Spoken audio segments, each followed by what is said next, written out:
String finish कर दिया। अभी हम लोग देखते हैं बेसिक डेटा स्ट्रक्चर्स क्या है पाइथन में। तो पाइथन में 4 बेसिक डेटा स्ट्रक्चर्स है, वो हो गया ट्यूपल, लिस्ट, डिक्शनरी और सेट।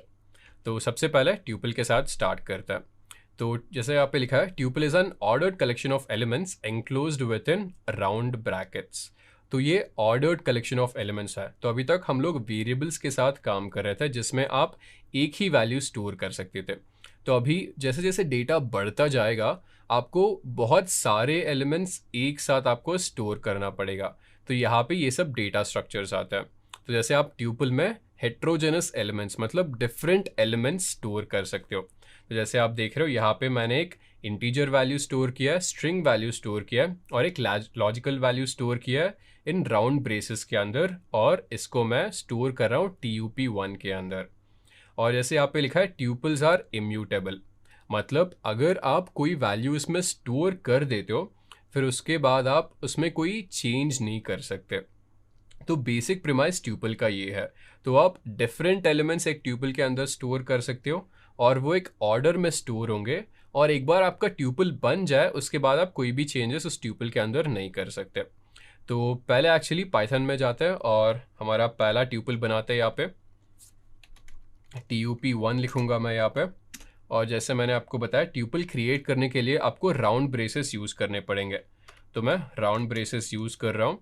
सबसे पहले मैं एक न्यूमेरिकल वैल्यू स्टोर करूँगा, उसके बाद एक लॉजिकल वैल्यू स्टोर करूँगा, उसके बाद मैं एक फ्लोटिंग वैल्यू यूज़ करूँगा, फिर उसके बाद एक कॉम्प्लेक्स वैल्यू भी दे देते हैं।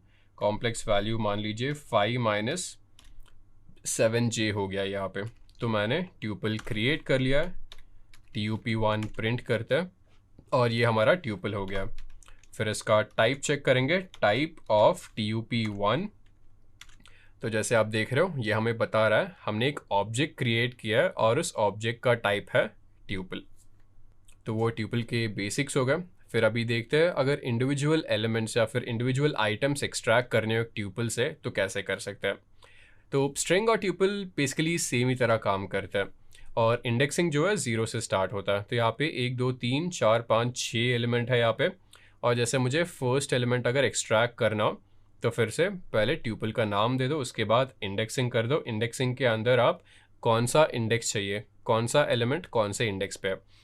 तो अगर मुझे फर्स्ट एलिमेंट चाहिए इसमें से तो मैं इंडेक्स 0 दूंगा और यहाँ पे मैं जो है फर्स्ट एलिमेंट को एक्सट्रैक्ट कर पा रहा हूँ। और सिमिलरली अगर मुझे लास्ट एलिमेंट को एक्सट्रैक्ट करना हो, पहले ट्यूपल का नाम दे दो, फिर स्क्वायर ब्रेसेस के अंदर -1 लिखो, ये आपको लास्ट एलिमेंट देगा। इसी तरह आपको सीक्वेंस ऑफ एलिमेंट्स एक्सट्रैक्ट करना हो तो मुझे A, ट्रू और 2 चाहिए। तो यहाँ पे जैसे इंडेक्सिंग जो है 1 से स्टार्ट हो रहा है, फिर 1 2 3 एंड 4। आपने 4 इसलिए दिया है क्योंकि ये एक्सक्लूसिव है, तो ये 2 पे एंड हो जाएगा और B इंक्लूड नहीं होगा यहाँ पे। तो कुछ एग्जांपल्स देखते हैं इसके। तो हमारे पास ये TUP1 ऑलरेडी है। तो मान लीजिए मुझे ये फर्स्ट एलिमेंट एक्सट्रैक्ट करना हो। अगर फर्स्ट एलिमेंट एक्सट्रैक्ट करना हो TUP1 लिख दूंगा, स्क्वायर ब्रेसेस लिखूंगा और 0 लिखूंगा इसके अंदर। तो जैसे आप देख रहे हो मैंने 1 एक्सट्रैक्ट किया है इस ट्यूपल से। और सिमिलरली मुझे लास्ट एलिमेंट एक्सट्रैक्ट करना हो, TUP1 लिखूंगा, स्क्वायर ब्रेसेस, फिर -1 लिखूंगा मैं, तो ये मुझे लास्ट एलिमेंट देगा। तो अगर मुझे जैसे फर्स्ट 2 एलिमेंट्स चाहिए, TUP1 फिर ये 0 से लेकर जो है 2 तक जाएगा। तो 0 से लेकर अगर मैं 2 तक देता हूँ तो मुझे 1 और ट्रू जो है मिल रहा है। तो इस तरह से हम लोग इंडिविजुअल एलिमेंट्स एक ट्यूपल से एक्सट्रैक्ट कर सकते हैं। और जैसे मैंने आपको बता दिया है एक ट्यूपल जो है इम्यूटेबल डेटा स्ट्रक्चर है। तो आप कोई भी चेंजेस करना चाहो तो वो सब चेंजेस आप नहीं इम्प्लीमेंट कर सकते। तो जैसे यहाँ पे हमारा ट्यूपल था उसमें हम लोग वो element which was present at second index उसको चेंज करना चाह रहा है। तो उसमें हम लोग और कोई वैल्यू था उस वैल्यू को हेलो के साथ रिप्लेस करना चाह रहा है। तो यहाँ पे हमें एरर आ रहा है और एरर इसलिए आ रहा है क्योंकि, और ये एरर क्या बता रहा है, tuple object does not support item assignment, और ये इसलिए है बिकॉज ट्यूपल इज इम्यूटेबल। तो फिर से ये TUP1 लेते हैं और I will take this element जो कि इंडेक्स नंबर 2 पे प्रेजेंट है। तो TUP1 इंडेक्स नंबर 2, मान लीजिए मैं इसमें असाइन करना चाहता हूँ दिस इज स्पार्टा। तो देखते हैं क्या आता है। हम लोग को एरर मिलता है क्योंकि एक बार ट्यूपल बन गया तो बन गया, उसमें आप कोई भी चेंजेस नहीं कर सकते। उसके बाद कुछ बेसिक ट्यूपल ऑपरेशंस हो गए। तो मान लीजिए आपको एक ट्यूपल का लेंथ फाइंड आउट करना है, तो सिमिलरली जैसे स्ट्रिंग के साथ यूज़ किया था उसी तरह आप एलियन मेथड यूज़ कर सकते हो। तो एलियन के अंदर आप ट्यूपल का नाम डाल दीजिए, वो आपको जो है लेंथ ऑफ ट्यूपल देगा। तो ये आपको बता रहा है इस ट्यूपल में 6 एलिमेंट प्रेजेंट है। उसके बाद मान लीजिए आपको दो ट्यूपल को कॉन्कैटिनेट करना है। तो यहाँ पे ट्यूब 1 है जिसमें 1 2 3 प्रेजेंट है, ट्यूब 2 है जिसमें 4 5 6 प्रेजेंट है, और आपको इन दोनों को कॉन्कैटिनेट अगर करना हो तो बीच में एक प्लस ऑपरेटर डाल दीजिए। सो TUP1 प्लस TUP2 आपको रिजल्ट मिलेगा 1 2 3 4 5 6। तो ये हमारा TUP1 ऑलरेडी है यहाँ पे, और मुझे जानना है कितने एलिमेंट्स है उसमें। लेंथ ऑफ TUP1, तो ये मुझे बता रहा है इस ट्यूपल में 4 एलिमेंट प्रेजेंट है, जो कि एक्चुअली करेक्ट है, 1 2 3 एंड 4। अभी मुझे दो ट्यूपल्स को कॉन्कैटिनेट करना है, तो मैं दो नए ट्यूपल बना लेता हूँ यहाँ पे। तो अभी इस बार TUP1 में 1 2 और 3 स्टोर कर रहा हूँ। उसके बाद TUP2 है जिसमें मैं 4 5 और 6 स्टोर कर रहा हूँ। तो TUP1 TUP2 दोनों बन गए। मैं एक बार इन दोनों को प्रिंट कर देता हूँ, तो ये दोनों प्रिंट भी हो गए। इसके बाद मुझे TUP2 को TUP1 के एंड में कॉन्कैटिनेट करना है, या फिर TUP2 को TUP1 के एंड में ज्वाइन करना है। तो बस TUP1 प्लस TUP2, तो जैसे आप देख रहे हो मैंने TUP2 को TUP1 के एंड में कॉन्कैटिनेट कर दिया।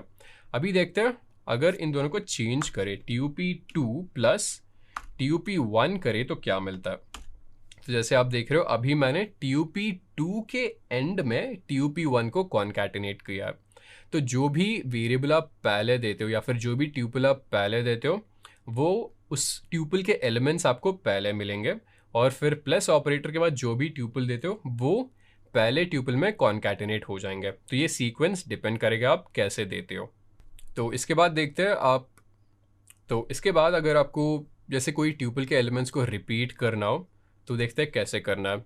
तो इस ट्यूपल में बस दो ही एलिमेंट प्रेजेंट है, स्पार्टा और 300, और यहाँ पे मैं इन दो एलिमेंट्स को 3 बार रिपीट कर रहा हूँ।